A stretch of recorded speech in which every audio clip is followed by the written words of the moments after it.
How much more water would you save if you knew you'd get paid for it? The federal government is preparing to send $100 million to Colorado and 3 other states to pay water users to conserve. As the drought impacts the Colorado River, the program would incentivize ranchers, farmers, and the entire state to use less. Mark Salinger looks into the plan that's still short on specifics. In a state where nearly everyone has been asked to conserve water, now there's a plan to pay some people to use less. A new program led by the state and funded by the Bureau of Reclamation would send a total of $100 million to Colorado, New Mexico, Utah, and Wyoming, the 4 upper Colorado River basin states. The money would pay farmers, ranchers, and cities to voluntarily use less water, as the federal government uses incentives to try and grow water levels in reservoirs like Lake Powell. That is not just flowing downstream to the lower basin, but rather it is being used to the credit of the upper basin to build resiliency. Amy Ostdyke is a section chief with the Colorado Water Conservation Board. They're calling it a near-term contribution program.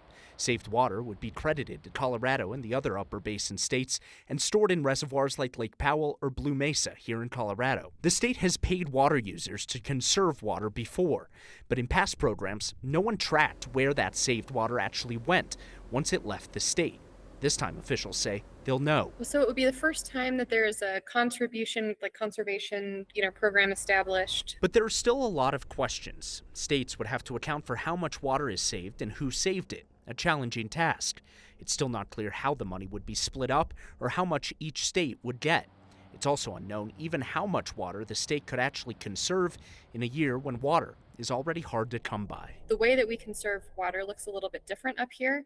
In wetter years, we'll have more water to conserve. In dry years like this, I don't know how many water rights holders are going to have water that they could contribute to a program like this, to be honest.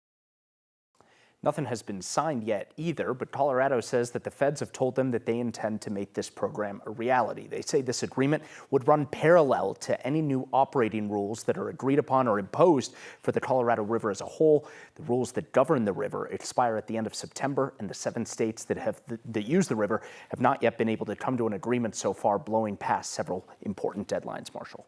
I'm naive to not know if Denver Water gets water from the Colorado River. Am I a Colorado River user? Could I earn money for conserving? So everything that we've heard so far is that this is going to be on a bigger scale. Farmers, agriculture, ranchers, things like that use a lot of water. But this is also back to the short on specifics part. Sure. We still don't know specifically who is going to have access to these funds or where the money is going to go. But we also learned Marshall is selfish about wanting to... Just send it the $100 million to Marshall. Right. Ranchers and farmers deserve the money for saving. Thank you, Mark.